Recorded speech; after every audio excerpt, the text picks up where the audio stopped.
Olá, prezada amiga, prezado amigo. Esta é a aula de número 12 do curso Uma Concepção Espiritual da Formação Humana, análise da obra de Adrian Van Kam. E mais precisamente, esta 12ª aula refere-se ao capítulo 10 do volume 1 dessa obra. O tema desse capítulo chama-se Espiritualidade e Sexualidade. A referência dele é esta aqui na tela, mais precisamente as páginas 103 a 125 desse capítulo 10. Né? Então, como sempre, vou tratar aqui das características principais desse capítulo e em seguida fazer algumas considerações avaliativas. Vamos começar com essa questão da dissonância e consonância da sexualidade. Esses itens aqui eu procurei fazer de acordo com a ordem de argumentação do autor, como aparece ao longo do capítulo. Né? Só após apresentar é que eu farei algumas considerações de avaliação, como já mencionei. Pois bem, por que ele traz essa questão da dissonância ou consonância da sexualidade? Né? Então, esses conceitos ele já havia apresentado em capítulos anteriores.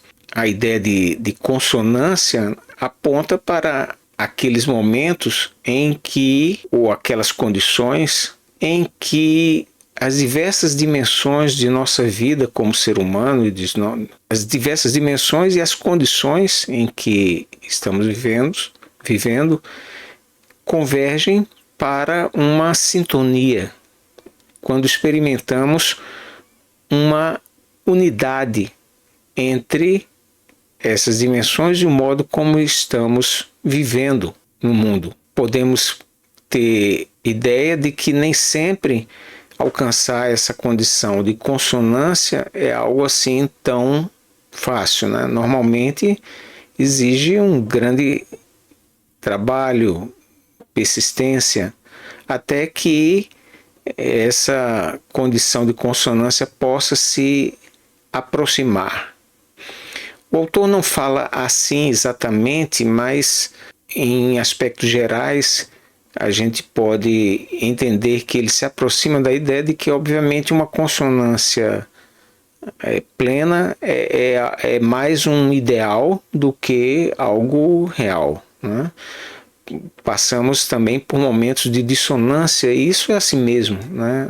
A vida não tem a característica de garantir que todos os momentos vão ser consonantes. Né? Então, certamente a gente vai passar por momentos de dissonância e não há nenhum mal necessariamente nisso. Né? Embora, obviamente, os momentos de dissonância sejam mais desconfortáveis para nós do que os momentos de consonância. Né?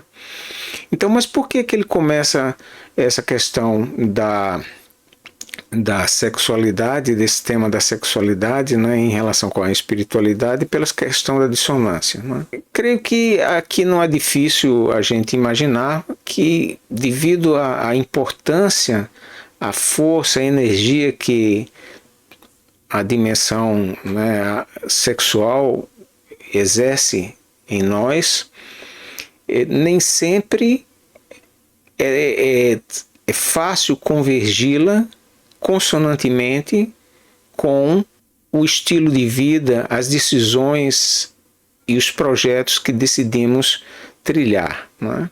Então, muitas vezes, o nosso desejo demonstra uma incongruência, uma divergência com alguns ideais que nós tenhamos, né? Ou alguns projetos de vida que nós tenhamos. Né?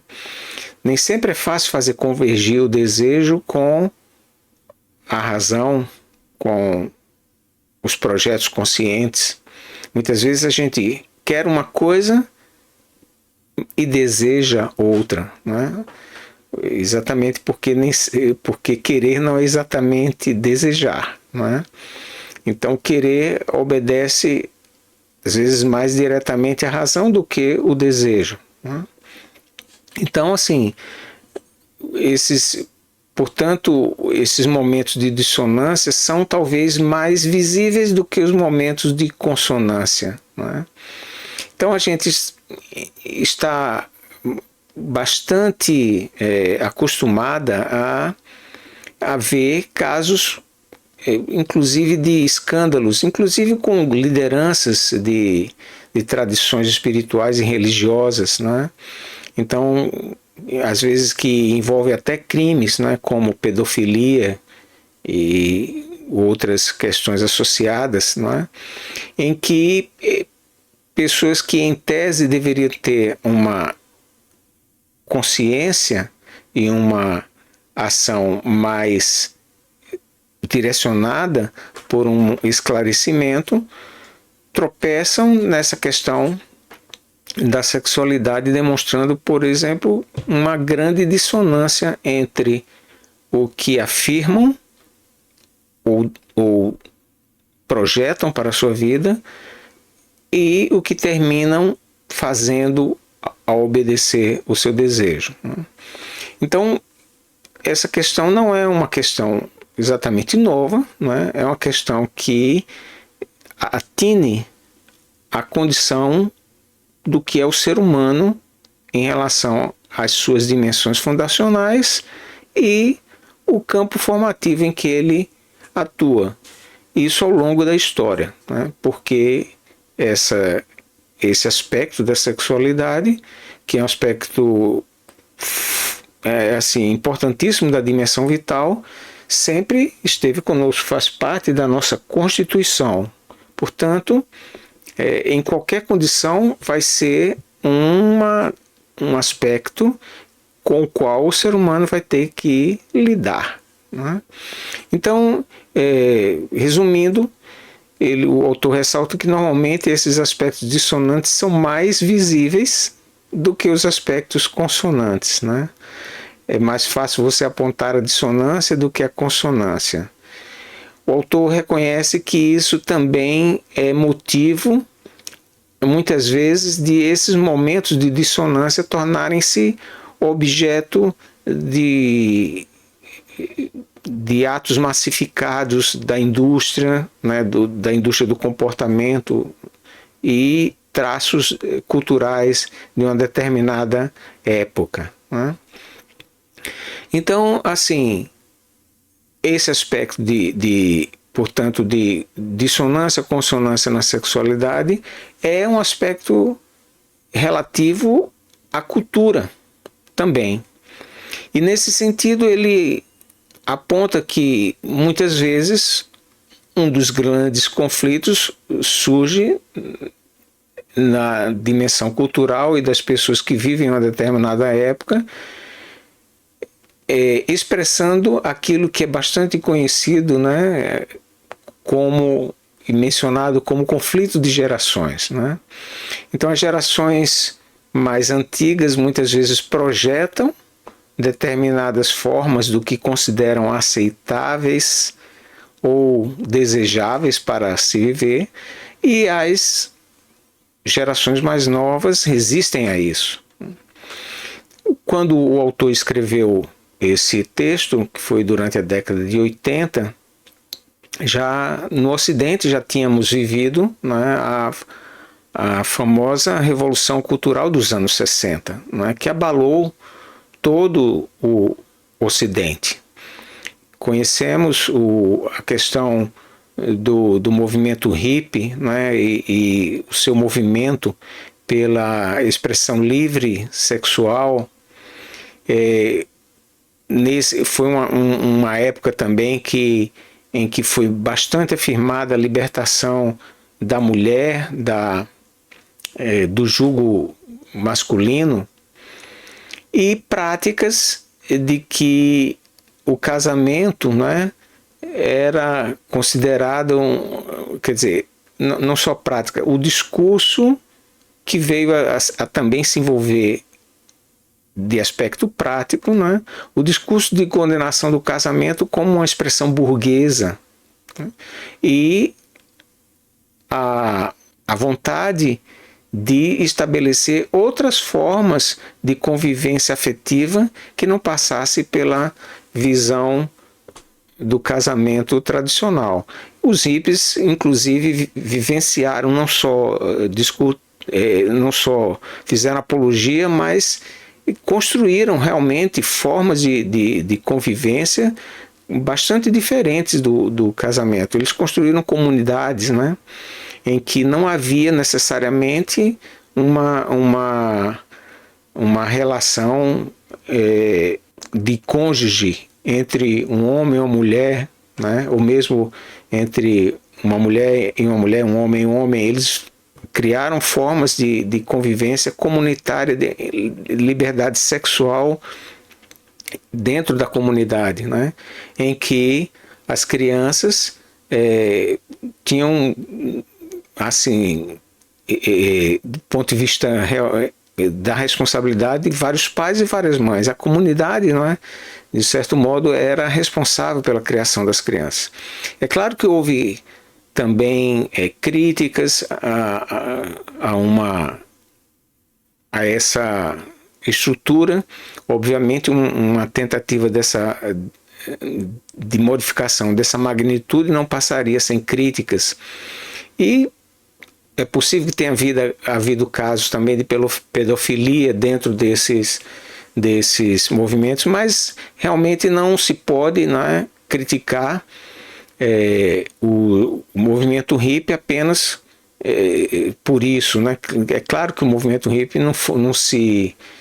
Ainda que tenha havido casos de pedofilia, essa não foi a característica do movimento hippie, né?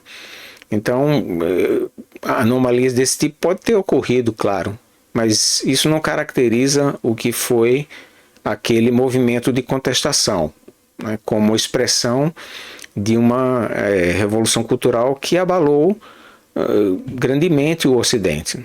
Inclusive, muitas das concepções, ainda que eles tenham entrado em declínio como uma forma de estrutural de convivência, eles tenham entrado em declínio, embora ainda hajam, mas são reminiscências, né? Ainda existam, mas são reminiscências. Então, a despeito desse declínio deles, muitas do que eles apregoavam permaneceu entre nós, né? Então, a ideia, por exemplo, de que se torne, pelo menos no Ocidente, né, indefensável aquela concepção de casamento pelos pactos familiares, né? Então, isso hoje é uma concepção claramente minoritária no Ocidente, né?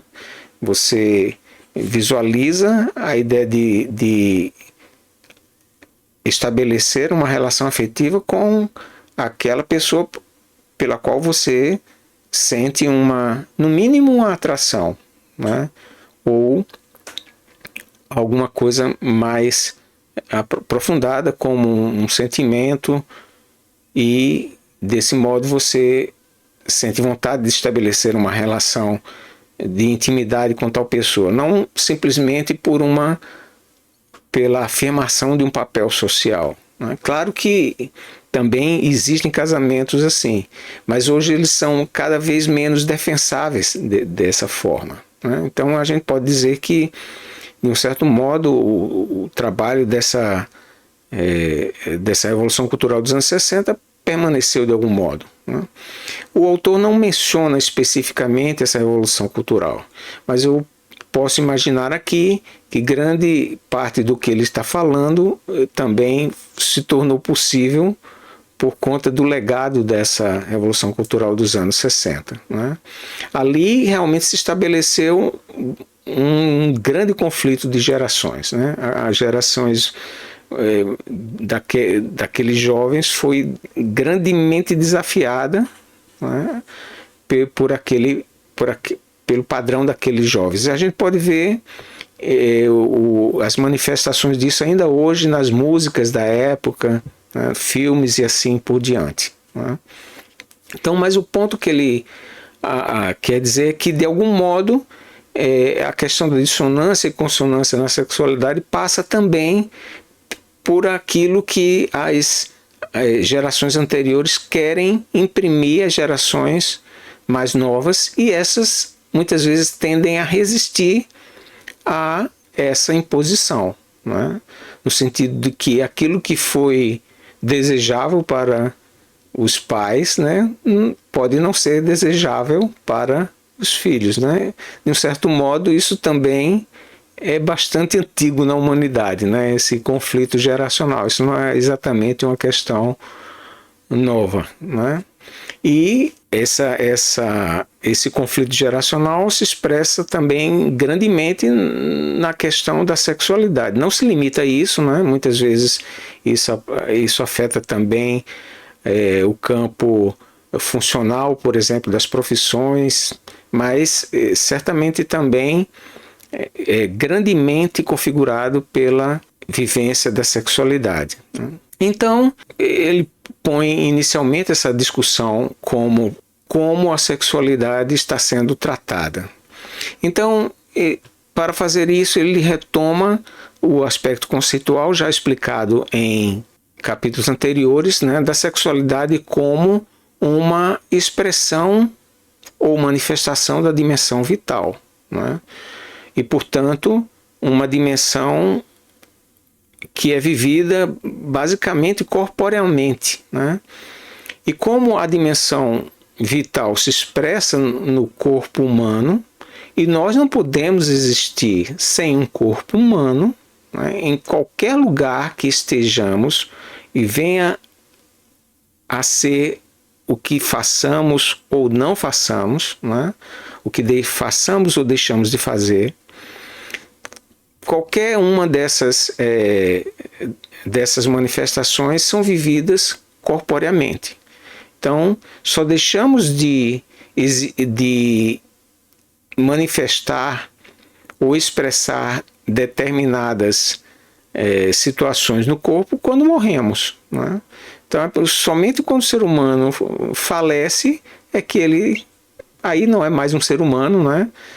Pode ser outro tipo de ser, mas não é mais um ser humano. Então, ele deixa de fazer essa experiência da expressão, manifestação vital, né? Mas enquanto estivermos vivos, sempre precisaremos do corpo, sempre estaremos vivendo corporeamente, como uma dimensão especial e importantíssima dessa dimensão vital é a sexualidade, né? Então estaremos necessariamente também vivendo, expressando uma identidade sexual em nossa dimensão vital. O autor não menciona Freud, mas obviamente Freud foi um dos autores mais proeminentes em demonstrar isso, né? Então, quer dizer, a sexualidade para Freud é estrutural na constituição de todas as nossas dimensões, né? Certamente é uma outra forma de raciocinar, mas estou apenas mencionando en passant que essa discussão do autor aqui, embora ele não mencione diretamente, a gente pode reconhecer que é tributária também dessa contribuição freudiana. Então, como chegamos a isso, né? Então, preciso se lembrar, né, também que já foi discutido em capítulos anteriores, né, que todas as nossas dimensões que nos constituem têm uma ancestralidade ou uma herança pré-formativa, né? Nós surgimos nesse mundo não como uma página em branco, né? Então nós já tratamos disso em capítulos anteriores, né? Então a sexualidade, como um aspecto fundamental da dimensão vital, tem também sua pré-formação. Então nós já viemos com determinadas tendências, não é, que vão se manifestar no processo de definição de como vai se estruturar a nossa sexualidade, não é? Então ele também aqui não levanta a discussão da fase edipiana em Freud, mas o ponto é que ele quer dizer que antes que nós tenhamos consciência de quem realmente somos, inclusive do ponto de vista sexual, já forças inconscientes ou pré-conscientes estão atuando desde nossa época como bebê, ao longo da nossa infância, até alcançarmos a nossa condição de adolescente, né? Então, não há nenhum problema nisso aqui. Ele reconhece que é assim mesmo, né? Sempre foi assim, isso faz parte da nossa dimensão constitutiva. A sexualidade também, ele acrescenta, também em sintonia com o que foi discutido em capítulos anteriores, que ela se relaciona com o mundo em que a gente vive, ou seja, ela é coformada pelo campo formativo, não é? Então, isso é fácil de ver historicamente, não é? A despeito de que a dimensão sexual está aí desde que somos constituídos seres humanos como tais, não é? A despeito disso, a sexualidade é vivida de forma muito diferente ao longo do tempo da história, né? Então, algumas estruturas são consideradas normais em determinadas épocas e outros comportamentos são excepcionais, e em outras épocas o inverso pode acontecer. Aquilo que era excepcional pode passar a ser normal, né? Então, isso depende também do mundo em que estamos vivendo, né? Mas o ponto aqui que ele levanta a questão é que qualquer trabalho ulterior, né, em que nós vamos tentar estabelecer uma formação consonante de nós mesmos, implica levar em consideração o campo formativo, né? A dimensão poderíamos dizer sócio-histórica em que estamos também vivendo. Como parte dessa coformação, ele especializa a discussão e é um aspecto que ele dá grande ênfase no capítulo, né? A relação da sexualidade com as tradições espirituais, né? Então, pode ocorrer, né? Isso não é raro, ao contrário, é bastante comum, de que pessoas que estão às vezes comprometidas, né, ou inseridas numa determinada tradição espiritual, que por sua vez tem ligação com o contexto cultural mais amplo. Muitas vezes a pessoa vive numa determinada tradição e, ao mesmo tempo, está estruturando ou vivendo uma dimensão ou alguns padrões sexuais que são contraditórios com a tradição em que ela está vivendo, né? Então, esses casos são bastante comuns, a gente vê atualmente, inclusive com as redes sociais, isso aparece diuturnamente para a gente, não é? Muitas vezes líderes religiosos que fazem determinados discursos, né? Inclusive assim da importância da defesa da família e da fidelidade conjugal e assim por diante, né? Às vezes são alcançados, né? São vistos em práticas que são o completo oposto do que eles estão fazendo, traindo, não é? E assim sucessivamente, não é?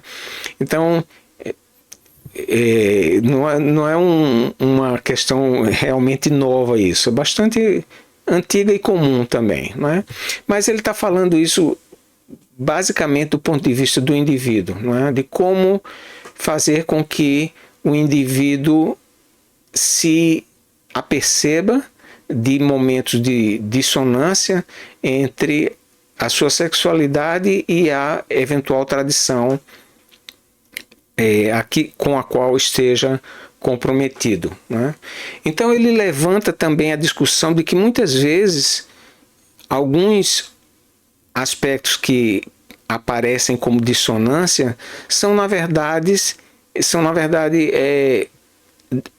contradições não exatamente com aspectos fundacionais do ser humano, mas sim com aspectos que foram abraçados por uma tradição e preservados como atinentes a contextos culturais do surgimento da própria tradição, mas não necessariamente que isso tenha a ver com contradições com aspectos fundacionais do ser humano. Então, vamos dar alguns exemplos, né, que talvez tornem isso mais claro, né? Então, assim, vivemos no Ocidente, aqui temos que ser explícitos porque isso não é tão claro assim em todos os países do mundo, mesmo hoje, né? Mas digamos assim, nas culturas ocidentais, né? Então desenvolvemos uma ideia hoje plenamente aceita, né, da igualdade de direitos, de dignidade, de poder, de tudo, enfim, por exemplo, entre homens e mulheres, não é? Respeitando todas as suas diferenças, não é? Ou seja, não é ignorar não se trata de ter uma ideia de homogeneidade. A mulher tem a sua identidade, não é? O homem tem a sua identidade, mas ambos têm a mesma dignidade, os mesmos direitos, né? Isso inclusive no nosso país está na nossa Constituição, né?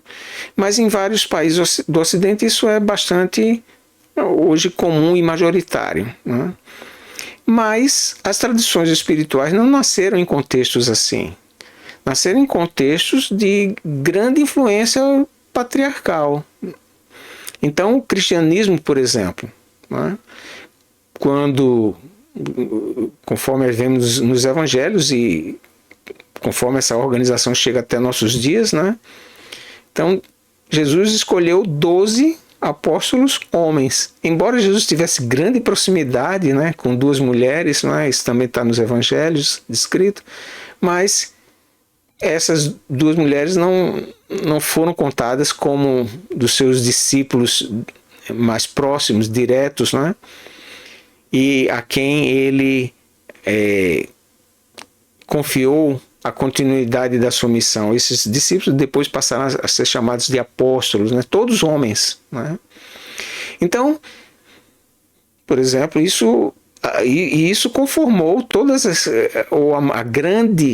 a vasta maioria das igrejas cristãs. Somente no século XX é que algumas delas vieram entender que isso não era essencial, né? Que a mulher pode ser, sem dúvida, uma presbítera, uma bispa e assim por diante, né? Mas ainda hoje essas igrejas são minoritárias, né? A maior parte da tradição cristã entende que isso é papel exclusivamente destinado ao homem. Então isso é uma compreensão que é uma preservação de um costume, de uma cultura na qual surgiu o cristianismo, né? A questão é perguntar, isso é consonante com a concepção fundacional do ser humano, ou seja, essa primazia ao sexo masculino ao invés do sexo feminino? Então, alguns teólogos e algumas igrejas entendem claramente que não, né? Que isso não tem nenhuma isso não está relacionado diretamente ao cerne da mensagem cristã. Ao contrário, isso daí é apenas a preservação de um costume da cultura de origem na qual o cristianismo surgiu há mais de 2000 anos. Mas não é um aspecto central da discussão da mensagem cristã, né? Então, portanto, isso não deveria, essa concepção da sexualidade, dos papéis reservados ao homem e à mulher no interior dessa tradição, não deveria ser algo considerado sagrado, né?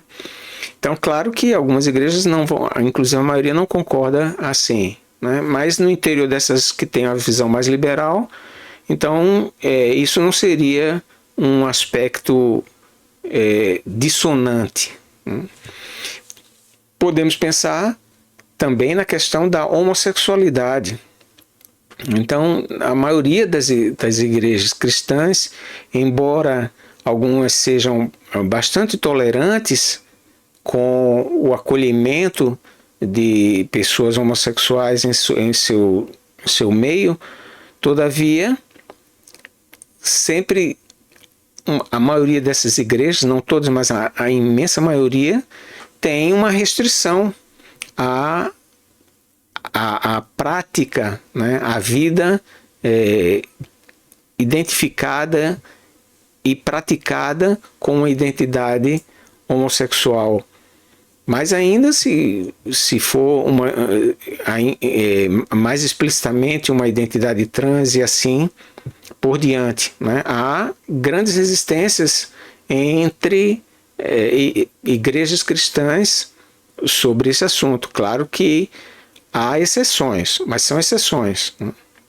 Então, o ponto aqui é que imaginem uma situação de uma pessoa cuja orientação sexual, ou seja, aquilo que veio da pré-formação de suas tendências pré-formativas, né? A parte de mistério que o próprio autor reconhece que existe na constituição de todas as nossas dimensões. Então, uma pessoa que, como herança dessa pré-formação, tem uma tendência a afirmar-se como uma identidade homossexual em um contexto familiar e de uma tradição que rejeite essa identidade. Então é claro que vai ser uma situação de grande sofrimento individual psíquico dessa pessoa que está em desenvolvimento, né? E a gente vê diversos casos assim, né? Então é um momento aí de claramente de manifestação de uma dissonância entre a identidade que esse ser está assumindo e o contexto em que está ocorrendo o desenvolvimento dela, né? Então, como aí se levanta a questão, essa dissonância é uma dissonância estrutural, ou seja, uma dissonância entre a orientação da pessoa e os aspectos fundacionais que constituem o ser humano, ou é uma dissonância entre as tendências de orientação dessa pessoa e aspectos culturais, sociais, mantidos historicamente por uma tradição, mas que não necessariamente tratam de um aspecto fundacional do ser humano. Então isso precisa uma reflexão sobre isso, né? O autor levanta a necessidade de se refletir, porque nem sempre algo que uma tradição espiritual mantém é necessariamente relacionado a uma concepção da estrutura fundacional do ser humano. sendo algumas vezes simplesmente a perpetuação de hábitos, costumes de uma cultura na qual ou da qual ela surgiu. O autor não dá muitos exemplos sobre isso, mas eu aqui mencionei pelo menos esses dois, a questão da mulher, a questão da homossexualidade, né? Então vai depender de qual é o raciocínio, o entendimento que eu aplico a, a, a essa concepção. Se eu achar, por exemplo, que a direção da espiritualidade é fundacionalmente tarefa do ser masculino, então as principais posições de orientação, de liderança no seio dessa tradição serão vedadas às mulheres. É o que ocorre em diversas organizações cristãs. Eu estou citando aqui basicamente cristã, mas não é só cristã isso. Isso ocorre também na tradição islâmica, né? Em várias tradições budistas também. É assim. Então não é necessariamente monopólio cristão isso. Mas estou mencionando cristão porque é talvez culturalmente mais próximo a nós. Mas sabemos que isso não se restringe a essa tradição, né? Então já se eu entender que esse traço é basicamente a manutenção e a perpetuação de costumes e traços relativos a uma cultura patriarcal na qual nasceu o cristianismo, se eu tiver esse entendimento, então eu não verei nenhum problema em identificar que as funções de liderança, de orientações cabem tanto à mulher quanto ao homem, não são privilégio de nenhum dos dois, né? Do mesmo modo a questão da homossexualidade, né? Se eu entender que a vida homossexual é fundacionalmente contrária ao ser humano, então aquilo que constitui o ser humano, então direi que essa pessoa precisa de algum modo se adequar à sua tradição, de um certo modo, pelo menos não praticando o comportamento sexual de uma pessoa homossexual. E isso ocorre em diversas instituições também religiosas, cristãs, islâmicas, etc., né? Já se eu entendo que isso não tem nenhuma... isso não é uma questão fundacional do ser humano, né? Que não há nenhum demérito, nenhum problema, né? Em viver a sexualidade de um modo homoafetivo, então eu entenderei que os traços que se mantêm nessas tradições são relativos a uma concepção de manutenção de traços culturais preconceituosos, né, e discriminatórios contra a homossexualidade, mas não que isso seja algo que afete a concepção fundacional do ser humano, né? Só que, obviamente, nisso aí estará aberto um conflito entre a tradição e a vivência da sexualidade. A pessoa precisará tomar uma decisão sobre isso, né? Se a pessoa estiver numa tradição cristã que condene, por exemplo, a vida homoafetiva, né? Então, obviamente, isso implicará uma reflexão da pessoa sobre como deve resolver essa situação, né?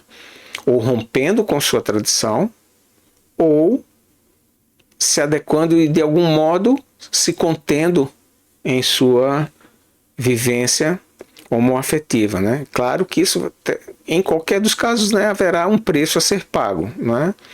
Então, o tipo de preço é que será distinto, né? isso precisará ser realmente objeto da reflexão, né, do ser humano a esse respeito. Bom, então o desafio, né, já vai ficando claro, né? O grande desafio para o ser humano é essa integração, né? É o ser humano se tornar inteiro, né? Isso sempre é um desafio imenso, né? Como eu viver de forma integrada, né? Porque, como vimos aqui, grande parte da minha identidade sexual tem origem num processo pré-formativo que ocorre em condições ainda de uma inconsciência ou de uma pré-consciência. Ao contrário, a dimensão transcendente, ela é o mais elevadamente possível uma expressão da consciência. É aquela dimensão em que, de fato, eu, até por um esclarecimento intuitivo, eu me torno capaz de ouvir aquilo que está além de mim, acolher esse sentido e encarná-lo em uma vida. Então, fazer isso, de algum modo, vai se relacionar também com a minha dimensão sexual, né? Então, como viver uma vida que o mais consonante possível, né? Que não seja algo tão desagregado, né? Que seja algo tão fragmentado, né? Mas, ao contrário, o mais possível, algo que esteja articulado, né? Em que a minha expressão, a minha vivência sexual seja afirmada, confirmada pela vida que eu desejo levar também, pelo tipo de vida, pelos projetos que eu pretendo desenvolver e alcançar, né? Tudo isso dentro de possibilidades, limites e de um decurso de tempo também. Porque nem sempre a gente consegue fazer de imediato essa consonância, né?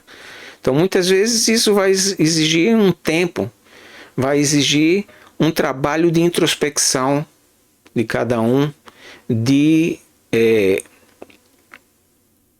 reflexão aprofundada sobre o que eu quero realizar nesse mundo, como eu quero viver e estar entre pessoas humanas e como vou me relacionar com elas de um ponto de vista de uma identidade sexual que eu conscientemente estou exercendo no mundo, né?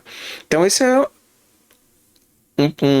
um desafio grande para o ser humano, né? Claro que não é o único, né? Mas é um desafio sem dúvida fundamental para a vida humana, o indivíduo nesse mundo, né?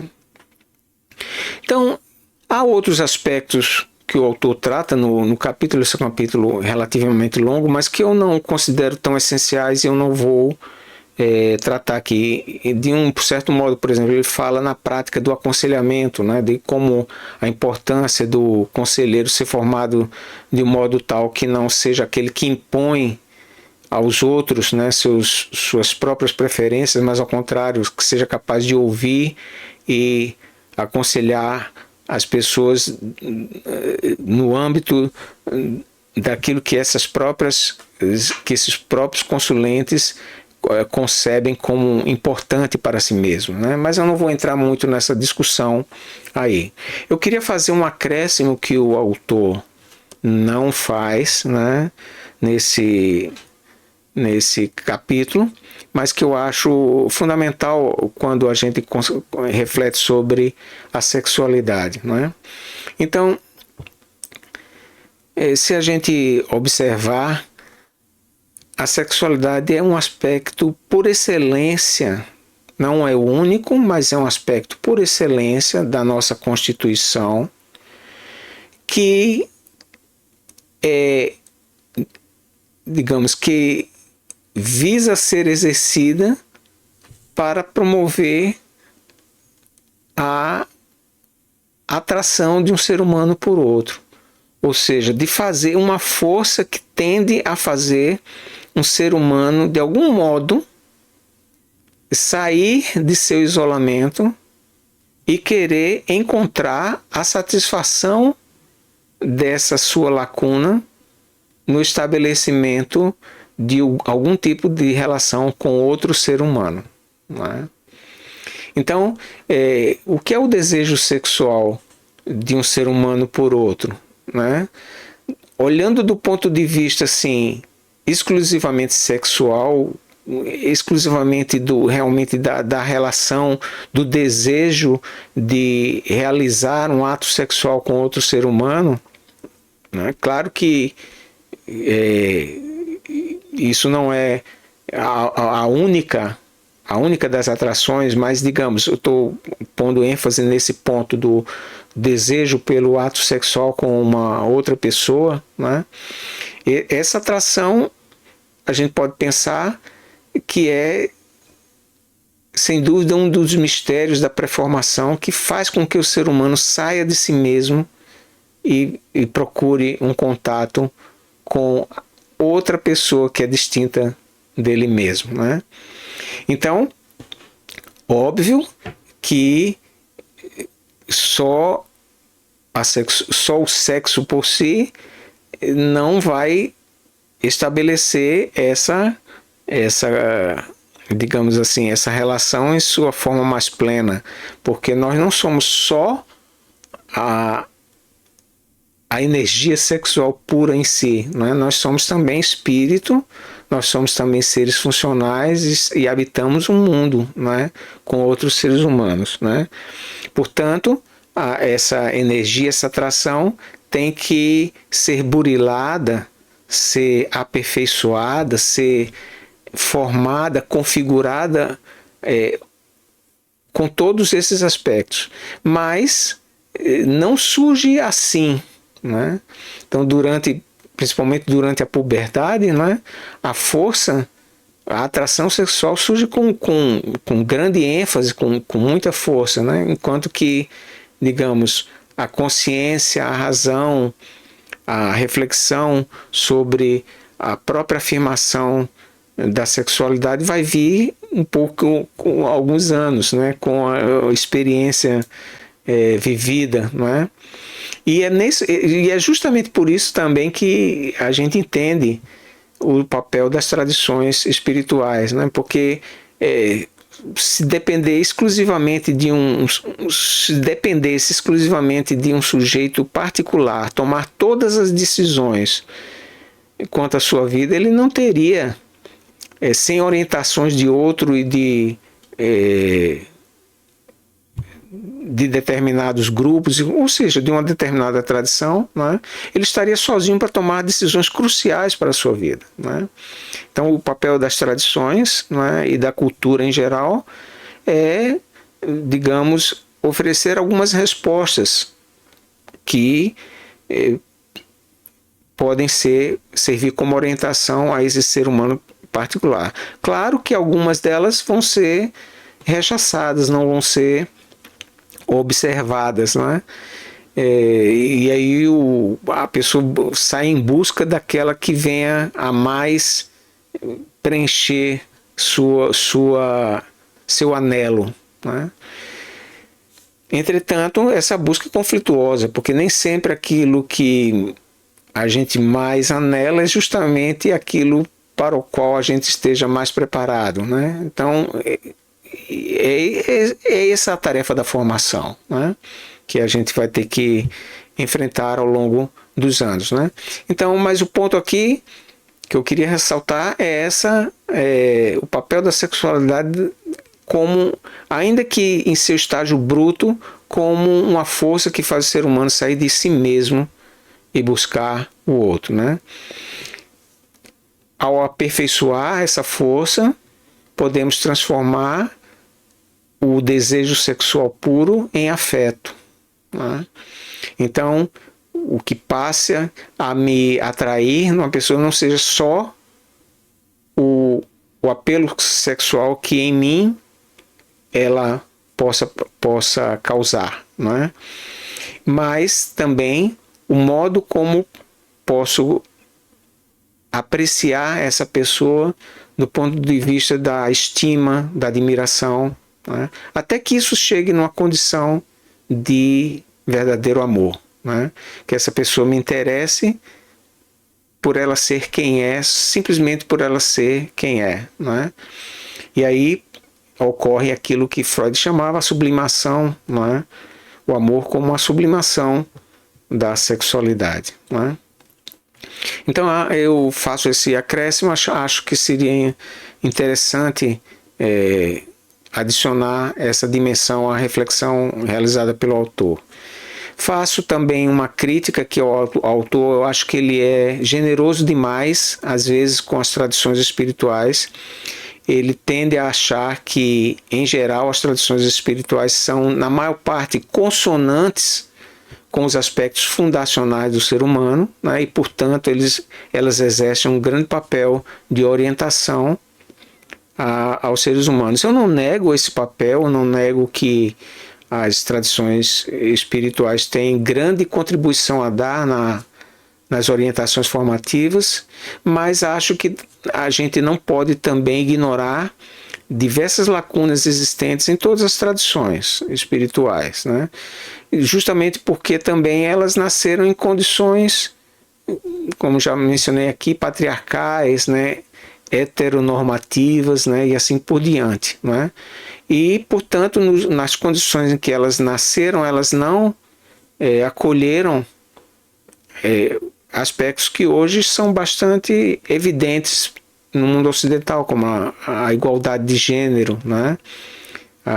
O respeito às diversas identidades sexuais e assim por diante, né? Sem que isso necessariamente, né, venha a afetar qualquer dimensão constitutiva do humano, né? O ponto não é as identidades sexuais assumidas, mas sim as responsabilidades como são vividas as diversas identidades, não é? Isso é que é o fundamental, né? E nesse sentido, né, eu apelo até ao próprio autor, porque ele entende e ele menciona isso explicitamente, não é? Então não é o fato de uma determinada identidade sexual ser constituída que diz da moralidade dela ou não, não é? Da sua moralidade no sentido exatamente racional que ele está falando aqui. Ele não expressa explicitamente isso, mas aparece bastante até com a dimensão kantiana aqui, não é? Então a ideia de que o que é fundamental é que qualquer integração da dimensão sexual ela vai passar por uma consciência, né? Por uma relação do prazer com a consciência e com o contexto em que eu estou vivendo, né? Ou seja, quanto mais eu queira que exercitar uma integração, eu tenho que aliar o prazer à consciência, né? Prazer sem consciência é um caminho bastante certo para o desastre, né? Não, o prazer por si mesmo não é um elemento que traz o discernimento, a consciência para o modo de vida que eu pretendo viver, os projetos que eu pretendo existencialmente desempenhar e com os quais eu quero me comprometer nessa vida. Isso passa por um discernimento espiritual, né, transcendente, como ele menciona, né? Como vou articular, integrar minha sexualidade com o tipo de vida que eu pretendo viver, né? Isso é uma discussão da espiritualidade, né? E, portanto, ele entende, né? O moral é quando isso é assumido, né, conscientemente, né? Eu sou fulano de tal, eu sou fulana de tal, e minha missão, meu projeto nessa vida é realizar tal coisa, ser dessa forma, né? E nesse ser está incluído o modo como eu me afirmo a minha sexualidade, né? Tudo isso parte, portanto, de uma dimensão consciente, né? Eu considero também aspecto positivo, realçado pelo autor, a tolerância, a compaixão, ele menciona isso, né, que a gente tem que ter com as dissonâncias, né? Nem sempre a gente vai conseguir ser plenamente consonante, né? Ou seja, numa linguagem mais popular, a gente vai cometer erros, né? Entender o que é o erro aqui. Não é o erro aqui, é exatamente a discrepância, né? Os momentos em que eu vivo uma vida incongruente, eu pratico determinadas ações, comportamentos que não são congruentes com o tipo de vida que, em tese, eu gostaria de viver e de estabelecer, né? É a incongruência que é o erro, não é? Então, quanto mais congruente estiver o ser humano, menos erro ele vai cometer, né? Às vezes a gente esquece que a gente usa a palavra integridade, né, para falar de uma pessoa que se pauta por uma grande postura ética, né? Mas integridade significa inteiro, né?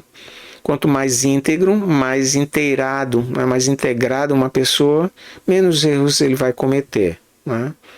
Então, quanto mais essa dimensão que tem origem numa inconsciência vier a expressar-se de uma forma consciente, mais ela terá a possibilidade de estabelecer-se como uma amorosidade, né?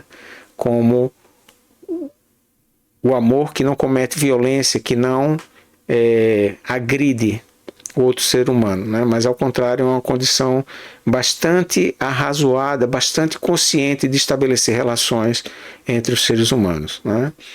E isso implica uma persistência, né, na busca dessa integralidade dentro dos limites humanos, né?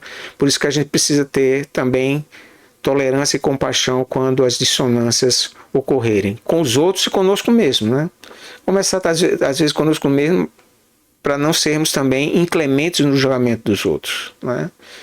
Então, entender que todos somos seres humanos e que todos nós estamos em busca, ainda que às vezes a gente não saiba isso plenamente, mas a gente está em busca de ser mais inteiro, de sermos mais nós mesmos, né? Desculpem pelo um pouquinho que se alongou essa discussão. Esse capítulo é um pouco maior do que os anteriores, não é? Uma temática que exige talvez uma discussão um pouco mais ampla e isso me acarretou tomar mais minutos aqui nessa aula de hoje. Mas mesmo assim, muito obrigado por sua atenção, consideração com esse curso. Receba meu forte abraço com votos de saúde e paz. Muito obrigado.